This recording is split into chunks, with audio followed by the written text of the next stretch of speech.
Friends, ये बारीक सी सफाई से पीको मैंने मशीन से नहीं करवाई है बाहर, ये मैंने की है हाथ से। कई बार इमरजेंसी ऐसी पड़ जाती है कि हम दुकान तक पहुंच नहीं पाते और साड़ी में कई बार मतलब ये कमी रह जाती है, इसकी वजह से हम टाइम पर अपनी साड़ी नहीं पहन पाते।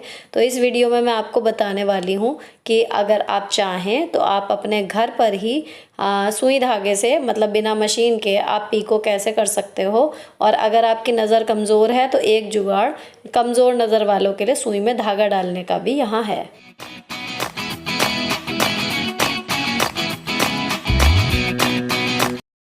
फ्रेंड्स, हाथ से पीको करने के लिए पहले मैं डाल रही हूँ सुई में धागा। तो मेरी नज़र अब थोड़ी सी कमज़ोर हो गई है, जो तुरपाई वाली सुई होती है उसमें धागा डालने में प्रॉब्लम होती है। तो ये एक मैंने डिवाइस सा लिया हुआ है, 5-10 रुपए का मिल जाता है सिलाई की शॉप पे।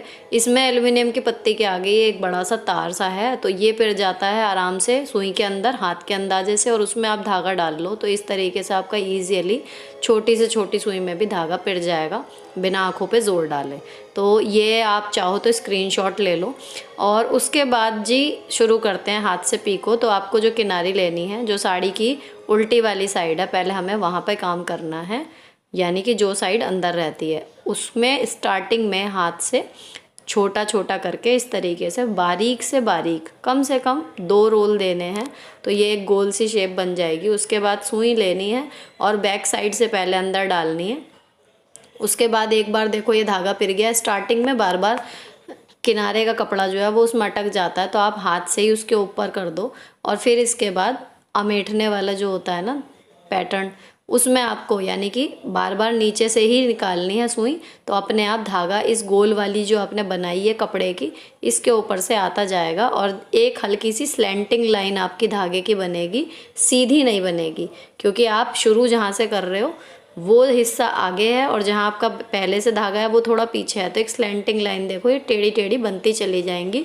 जो क्रॉस का डिज़ाइन होता है ना पीको में, समझिए आप उसका पहला स्टेप कर रहे हो।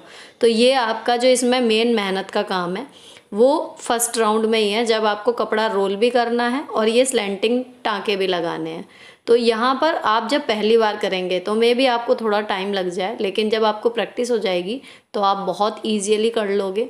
इसके बाद देखो इसे जब मोड़ना है ना, ऐसे करके अंगूठे से आप इसको हल्का सा ट्विस्ट करो कपड़े को, ये मुड़ता चला जाएगा। और अगर थोड़ा सा स्टिफ है कपड़ा या बहुत ज़्यादा चिकना है और नहीं मुड़ पा रहा, तो आप थोड़ा बहुत अपने नेल्स की मदद से या हल्के से हाथ को आप मॉइस्ट कर लो, हल्का सा पानी लगा लो उसकी मदद से, या फिर हल्का सा करके उसके बाद सुई से कपड़े को अंदर ठूंसते जाओ।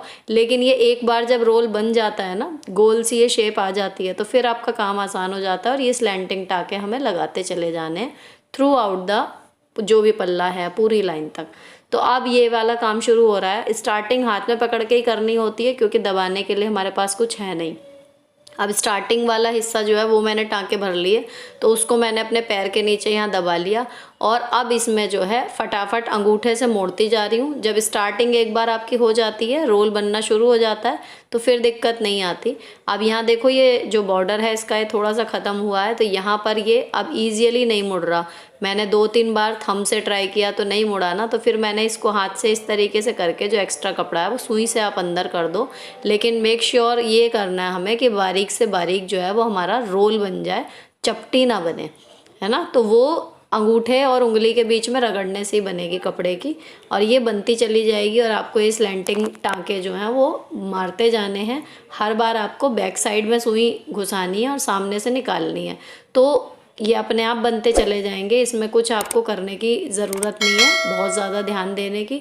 और साइज़ भी अगर छोटा बड़ा हो जाए ना टाँकों का तो कोई नहीं होता। अब यहाँ देखो ये एक हो चुकी पूरी। कई बार अगर बहुत बारीक आपने ये वाली पहली वाली ही स्टिचिंग कर ली है, तो अगर आप यहाँ भी छोड़ दोगे ना, आपकी पीको कहीं नहीं जाएगी। लेकिन पूरी पीको करने के लिए अब जो हमारा क्रॉस वाला डिज़ाइन था, अब हमें वो पूरा करना है। तो चलते हैं दूसरी प्रोसीजर पे। एक बार हम कर चुके, अब ये वाला जो दूसरा वाला राउंड है ना, ये बहुत आसान होता है। पहली चीज़, इसमें हमें कपड़े को रोल नहीं करना है। और दूसरी चीज़, जो सामने से अब हमें टाँके दिख रहे हैं, जो स्लैंटिंग लाइन हमने बनाई थी, स्लैंटिंग टाँके जो हमने लगाए थे, उसके ऊपर हमें सुई घुसानी है अपनी साइड से, मतलब सामने की तरफ से अब हम घुसाएंगे सुई और पीछे की साइड से निकलेगी। तो अपने आप जो स्लैंटिंग हमने पहले टाँके लगाए थे उसके जस्ट अपोजिट डायरेक्शन में दूसरी स्लैंटिंग लाइन बन जाएगी और हमारा क्रॉस जो है वो पूरा हो जाएगा। अब आप इसमें देखो, हर बार मैं एक टाँके की स्टार्टिंग में जो टाँका जहाँ से शुरू हो रहा है, देखो यहाँ पर ये डाला और ये पीछे से निकाल लिया और अपने आप क्रॉस क्रॉस क्रॉस बनते चले जा रहे हैं। और बहुत ही हल्का सा आप खींचते चले जाओ तो बिल्कुल नीटली आपकी ये पीको हो जाएगी आराम से। और स्टार्टिंग में देखो ये चीज़ होती है, कपड़ा आ जाता है टाँके के अंदर, तो उससे बेटर आप यही है कि हाथ से ही पहले ही उसे निकाल लो। ये देखो क्रॉस क्रॉस बनते जा रहे हैं ना।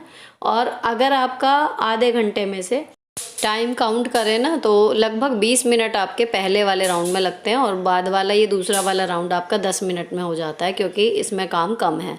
बस अब इसमें हर टाँके के अंदर जहाँ पे स्टार्टिंग पॉइंट है वहाँ पर हमको सुई एक एक बार घुसानी है और हमारा काम पूरा होता चला जाएगा। तो अब फटाफट से कर लेते हैं ये थ्रू आउट द बॉर्डर, जितनी भी ये किनारी है पूरे पर।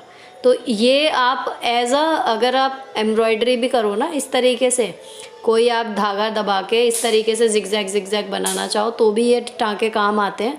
तो ये मैंने एम्ब्रॉयडरी में सीखा था पहले और फिर पीको टाँका सीखा था। तो एम्ब्रॉयडरी में तो कभी यूज़ करने का मतलब आया नहीं, लेकिन यहाँ पर ये देखो पीको इतनी बारीक और पूरी इकसार, मतलब मशीन से भी क्या इतनी बढ़िया होगी। और ये सेटिस्फेक्शन होता है कि हाँ ये हमने खुद किया है। तो ये बिल्कुल बढ़िया से मेरी साड़ी पूरी हो गई है। आई होप आपको तरीका समझ में आया होगा कि मैंने कैसे कैसे किया है। अगर नहीं समझ में आया हो तो प्लीज़ कमेंट करके बताना, फिर से ट्राई करूँगी। अब ये मेरी साड़ी का काम पूरा हो चुका, तो इसे मैं तय करके रख रही हूँ अलमारी में। कल से इसमें फॉल और पीको दोनों काम करने में मैं लगी हुई थी। अब ये कंप्लीट हो गई है और वीडियो भी कंप्लीट हो गई है। अगर हेल्पफुल लगी हो तो चैनल को सब्सक्राइब किए बिना मत जाना। मिलती हूँ आपसे नेक्स्ट वीडियो में। Till then bye bye, stay beautiful always.